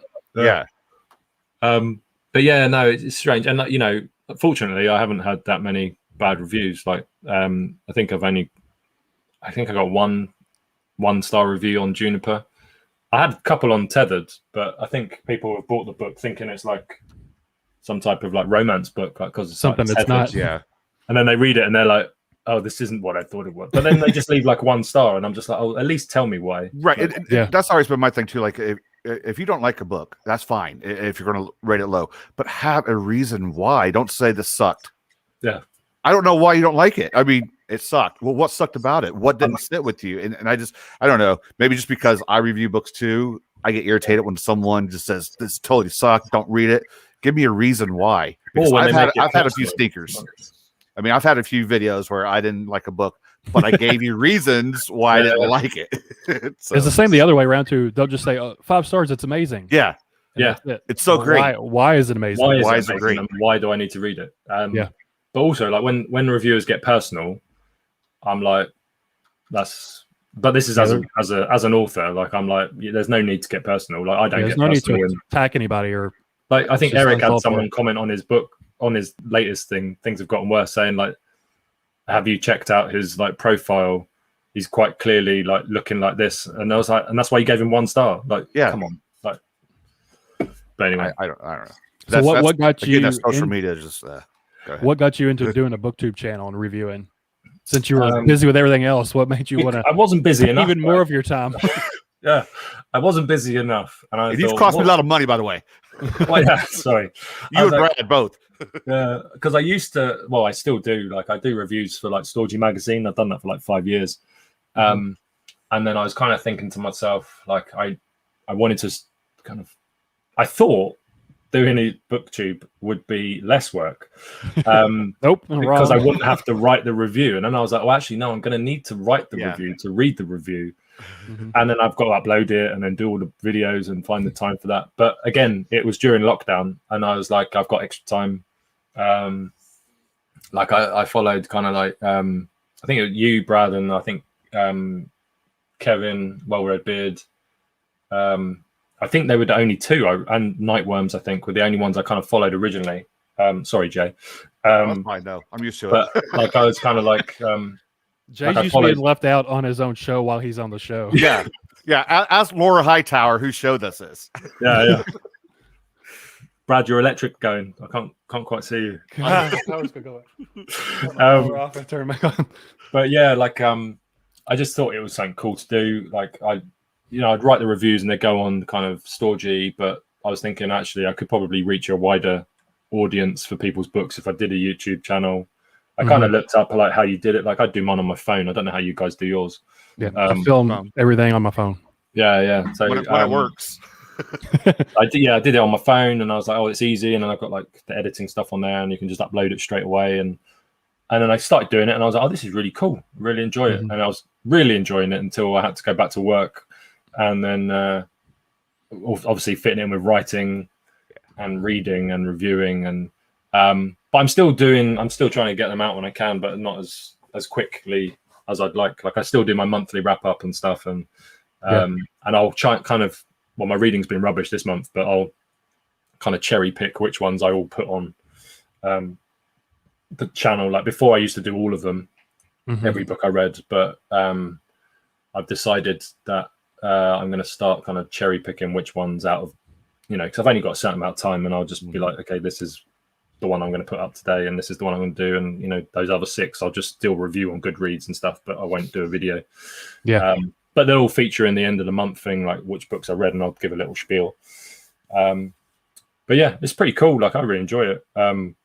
It's just chatting about books, which I love. Yeah. So I'm very inconsistent with mine. I mean, Brad's got a schedule down. He does. No, I don't. I do sometimes I do 3 a week. Sometimes I do 1 a week. I can't believe you do your like weekly one. Like this is what I read this week. I did 2 weeks in a row. I was like, I'm done with this. I'll do it whenever I feel like it.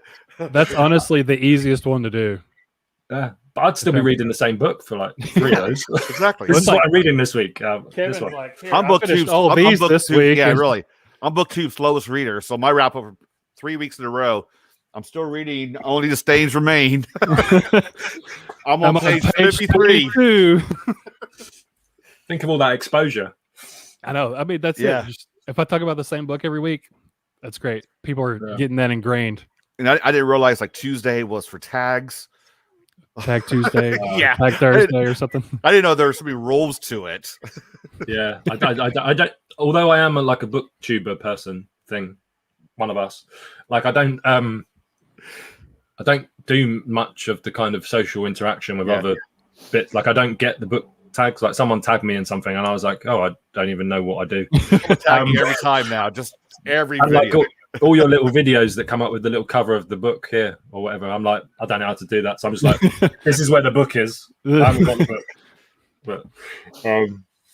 But yeah, like I enjoy it. It's great. Like I get sent books all the time from publishers for Storgy, but then you get some good books with Storgy. Yeah. Got some lovely books. What are the big hardcover ones you get? You got Misery recently and like Jurassic Park. Folio, Folio Society. He gets the fancy books, Jay. Yeah. Oh, yeah, he showed me. I was jealous. Nice. Yeah, it's got the slipcase and everything. Slipcase, like photos in it, or photos, like artwork. The Jurassic Park one was awesome. And that's not one you read. That's one you put on shelf. You read something else. Yeah. I read the paperback. And he reads the paperback and he holds up the pretty Misery copy. The Jurassic Park one's amazing. But yeah, so they send. Yeah, I've got a good working relationship with them, so they send me quite a lot of stuff, which is good. So how long have you been working for Storgy? You said 4 or 5 years? Is that what you said? Yeah, so it's been running for about 7 years. So they're my friends, they're my old flatmates and stuff. And they set it up as like it was like a short story thing. So they'd set a title and then kind of like what we've been doing. And then everybody would be like you could log on, get the title, and everyone would send in their submission for that title, and then they'd pick the best one, and then they'd kind of put it on the site. And then they were about to fold because they didn't want to do it anymore. Like it was getting too much. And then they kind of approached me and said, "We're thinking about closing it. Like we don't know like what's happening." And I said, "Have you tried doing book reviews?" And they were like, "Oh, we didn't know we could do that." And I was like, well, why not? Like it's a literary magazine. I was like, why don't you get book reviews? And they were like, oh, would you come on and do some book reviews? And I was like, yeah. And then I was like emailing all the publishers, like, whole of the world, being like, send me your books where this. And then it just like took off and blew up. They've like and now they're publishing books too, right? Yeah. So we published I've just got to count now. I've got so many. Oh, there's Parade. I don't have Parade somewhere over here.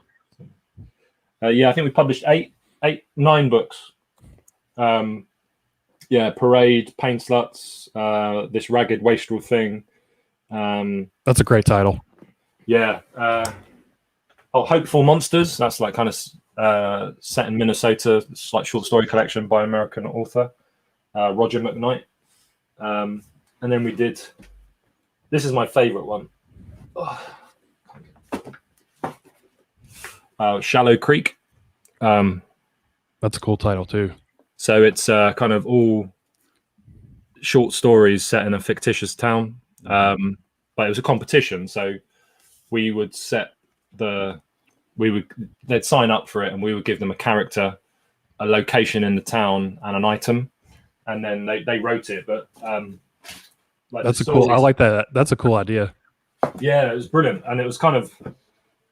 It just took off, and it was. They all wrote their separate pieces, and then it was. I don't know how we managed it, but every single piece that came back that we accepted kind of fit into the collection. So you'd have like a character pop up in another story that written by someone completely different. Mm-hmm. But you'd see like the clown was walking down the road or something, or there was something else that was like, and then they reference other points in the town where other stories take place, and it was amazing. It was really good. So, are those sold directly from Storgy, or can we get them on Amazon? Yeah, you can buy it. I think you can buy it from Amazon now, but we have all our books on Storgy because we get more finance money. But like sending it to America is so expensive, so we were like, we'll put it on Amazon, and then they can ship it and print it from there, so it's easier for Americans to kind of get the books. So how did you end up Storgy paying more than what we kind of would charge for it? Charge for the books. So that's like, oh, it's crazy. So how did you all go from almost folding to doing reviews to then making your own books? What was the step from reviews to? I think we're all writers. So my other friend Tony or Anthony Self, he's got a book coming out soon called Birthday Treat in October. It's his debut. I see him too. And Tomek as well. He's been working on it. He's got a short story collection coming out. Well, we've all got a short story collection coming out in kind of December. So all the ones that we've been writing at the moment. Mm-hmm. And yeah, we just kind of love the platform that we've got, and we shout about everybody, and it's kind of what I do now anyway. Just shout about other authors and promote people more than I probably promote myself. But yeah, it's just something that we've always like ingrained in our practice. It's like, yeah, we're going to raise other people's platform and profile, and we've published people's first short story ever, and then they've gone on to like have books published and doors. And we're not saying like we did that, but we gave them the foot in the door to kind of get published online and stuff. Right. And yeah, so I think 1, 2, 3. Yeah, pretty much all of the books that we published as a publisher have had a piece published on Storgy before, because we've created like this community, and we're like, we get to see all this amazing talent that's not been picked up yet, and we're like, okay, so we have This Ragged Wastrel Thing. We published his first short story, and kind of we were like, okay, we want to work with you in the future. We don't know when and whatever, but we want to do it. And yeah, we're publishing his trilogy of books, so that's the first one, and then we got another 2. And it's just amazing to see, and like we just love it. And yeah, it's just gone on from strength to strength. So it was publishing online, and then we were like, oh, let's should we try a couple of Kickstarters and get some funding in, and then do this. And then currently, we've kind of applied for like Arts Council funding in England. So I don't know what happens. Like everything we make from Storgy goes back into just publishing more books. So we don't. Right. I don't get any money from. Like none of us get any money from it. Yeah. It just goes back into the kitty, and then we just release another book. So yeah, it's kind of just self-sustaining at the minute, but we wanted to be in a position where we can be like, okay, we want to publish this person, and this person, and like maybe reach out to people and say, we've got an open submission period, send in your stuff and we can publish it. But at the minute, we only publish as far ahead as we can afford. But yeah, that's what it is. Yeah. It's another outlet. So yeah, definitely. Yeah. Yeah, it's pretty cool. So as we start winding down some here, what are you Brad, I know you probably have another question, but what are you reading? Who are you reading right now? Who am I reading? So I'm reading Robert McCammon. Mm-hmm. Boys Life. Is that your first McCammon? Yeah. Yes. Again, people have said I write like Jack Ketchum and Robert McCammon. I was like, I've never read them, so I wanted to read them and see. I should Off be season this, should be your next Ketchum, by the way. So Razorblade Tears is going to be my next book. Everyone's talking about that one right now. Yeah, and I'm also rereading Knock 'em Stiff, Donald Ray Pollock. I read it ages ago, but I wanted to kind of reread it. I need that one. And I've got on my Kindle, which I need to not forget about, is Zachary Ashford's new, I think it's novella. So he wrote Soul Survivor books, the Drop Monkey things. So I've got that to kind of read, and that's about it at the minute because I've struggled this month reading, but I got loads of books for my birthday as well, and I was just like, there's so many books I want to read. I know, but you've been busy doing other stuff, so you have a good excuse. I guess you have a pass, okay? I mean, got a pass with it. I've also been reading this, which is really good. I've heard it's not too bad. But yeah, no. What are you guys reading? Well, let's skip Jay for a second because we'll be here for an hour and a half. I just finished Eric LaRocca's latest short story collection. Just so you know, Strange Thing We Become and Other Dark Tales. So I got to actually record the review this weekend. Rob Shepard and Roland Blackburn. I'm hopping into now. They're both upstairs, but yeah. I'm working on doing the Press of Feathers. Oh yeah. I'm liking that one. Where's it at? I started Savage Island the other day. It's pretty good so far. Who's that by? And I'm Brian Moreland. Oh, okay, yeah. Silver Shamrock. And I'm working on Bo Johnson's Brand New Dark on Kindle. It's pretty good so far. Oh, wicked. That's the continuation of Rider. Yeah. And I guess I'll throw this in since you all are huge fantasy fans. I'm reading this too. Yeah. Oh, I love fantasy. 1200. I know it's your favorite. It's your favorite genre. It really keeps the door open. You and Jay love fantasy and sci-fi. I just finished Beverly Lee's new one too. House of Little Bones. Yeah. I did a review for that. I downloaded Mitch's new one, Mitch Seaborn. I call him by his first name like we're best buds now. Me and the M Dogs. Hey Mitch, his short story collection. I downloaded that today. Yeah, I bought that today on paperback, so it's coming in the next couple of days. Oh, that's a cool title. Faces Beyond the Veil. I think that's cool. I'm sorry, Ross, but I had to download the fourth horror just to see how good it was. I apologize. I've got it somewhere. I have no hard feelings for Evie Knight. Let me just put that out there. No hard feelings. And I've been wanting to check out some S.H. Cooper, so I got Inheriting Her Ghosts and a few other ones too. Is that her newest one? I think so. But I have a couple. It's got the little girl on the cover, right? With the yeah, that one. But there's a couple on Kindle Unlimited too that I'll check out. She's got one. The Festering ones, I think, is also her. People really like. Yeah. I think that's a novella. Some people are in the comments reacting to your reading earlier. My reading? Yeah. Oh. It was very powerful. Have to read it. Bravo. I think we sold a few books, didn't we? That was amazing. I think I saw 4 or 5 people say he completely forgot he could have read along since he already has a copy. Then we have the one and only Megan Lucas was here. I don't know if she's still here or not, but she has a story on Storgy called Frogs in the Pot. I believe that's right. It's brilliant. Yeah, really that's cool. Brad's about eyeballs. It's awful. It's Megan Lucas like you didn't know Megan Lucas. it's that other side of her. Well, no, I always thought that. No, like this, like claustrophobic stuff, and then eye horror just are the two things. Like, nope, can't do that. Like, I'll still read it, but it makes me like physically cringe up. I was going to give a spoiler away then, but I won't for Stains. But it's your book. You could spoil it if you want to. Well, no, but like you saying that eye stuff was bad. There's an eye thing in Stains, isn't there? Was there? I don't remember. Maybe I blocked it out. Maybe you passed out. There was. I blocked out. It's completely. Yeah, you just skipped over that whole part, didn't you? And Rob Shepard was talking the other day that he's got a whole short story about cutting people's eyeballs out or something. It's like I can't read that. Can't do that. Yeah. One I just read that's in Eric's new book deals with someone missing an eye, I guess I could say. Okay. And I mean, what is it? Things have gotten worse. That touches. It doesn't go there, but you know it goes there, even though he doesn't say it goes there. Especially at the end. Yeah. I'm talking about the short story collection I just read. Yeah. Well, I was talking about one. the things that remain, or whatever it's called. I'm mixing the titles up now. Only the things remain and things that got worse. Things that remain. Strange The things, things that become. remain. Yeah. So you all need to co-write a story called "The Things That Remain."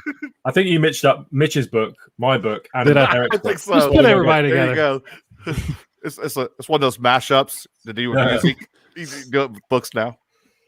So what do you have on the horizon? Can you tease anything besides hostages? What have I got on there? So I am writing the third book, Scorch for Juniper. I will start that in September. I have 2 short stories out for submissions. So that's with I'm gonna tell you. So hopefully I'll come back and be like, yeah, they got in. One is for I keep on forgetting the publisher, but it's Laurel Hightower's kind of identity horror thing that she's leading with. I can't remember the press. Which is probably really bad. Jimma did the cover, right? Pulling the face off. Pulling the face off. And then the other one is gone to Andrew Cole and Gabino Iglesias's kind of found footage horror. Oh, that'd be cool. So I sent those 2 off, and then I'm currently working on. Well, it's done. I'm just editing and kind of formatting stuff. My debut short story collection, which is going to be called Beautiful Atrocities. And that I'm hoping that will be out in either end of November, beginning of December, around Christmas time. But we shall see. Are you going to self-pub that one, or are you trying to put it? I might self-publish it. I'm not too sure. I have to check my contract with Stygian to see if I have to send them whatever I'm going to publish next. I think they might have first refusal. But yeah, so I need to check that. But if they don't, I'm going to be self-publishing it, I think, because I like the I don't know. I'd love to be in a massive publisher. That's brilliant. But I think I quite like doing like an independent release by myself, and then doing something with especially as people kind of starting to know who I am, and like it's quite nice to do both. Like I've loved working with like Cemetery Gates. They are absolutely brilliant, and I'd highly recommend anybody to, like, if they have an open call or you can work with them, because they've got stuff like with Tyler Jones coming out soon, Gemma or more. I think there's a couple of others, but I've forgotten. But like they're brilliant, and they've been really helpful, supportive, and they've messaged me and said, we've gone with your book and it's taken us in a direction that we haven't done before. This is quite different than what we normally do. And they've been really supportive. For an author's point of view, it's not about money for me. Like, I don't write for money, but like all that side of stuff has been done like seamlessly. Like, they wanted to accept it. I sent them it. They sent me a bit of money, and then they, like, as soon as I finished the edits and sent it back, it was in my bank account like within an hour. It's like it's always good to have a press that pays. Yeah, because like some presses don't, and like we've had there's some that have that bad publicity where they're paying now, like, they never paid people or whatever. Here's my work. Here, I have a list. By the way, I'm kidding. No, so some are like, oh, here's my work. Oh yeah, we'll pay you like in a couple of weeks, and then like a month goes by, and then you're thinking, do I contact them to ask for my money, or do put you in an awkward situation? And it, like, I hate talking about money with people. Yeah, like I'm just like, and even like some, like with my kind of formatting for people, like some people are just like, oh, how much do you charge? And I'm like, oh, just pay me what you want to pay me. Like, I'm just like, I don't like talking about it. But luckily it's gone well, because they have paid me well. But like, I know you did the stuff for Marcella, didn't you? Did you do scratches as well, or just Severed? Yeah, I kind of I think I went back in to do scratches because he went with Ingram Sparks. So I did Severed, and then I kind of went back in because he was getting it reformatted for Ingram and wanted it to look the same. So I did that. And yeah, I've done like a couple for Gemma and more. some for Steve. Like, I've done loads of Steve Shred's books. Just loads of people. I can't even. Like, there's so many.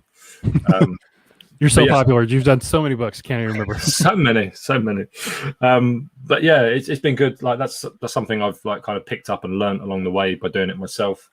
But I love the process of it. So like people asking me to do it, I'm like, yeah, I'll make your book look good. Yeah. Like, I love kind of looking at kind of how to format stuff. Rain Kings too, right? Yeah, the Creek. I did the cover for that one as well. Yeah. Okay.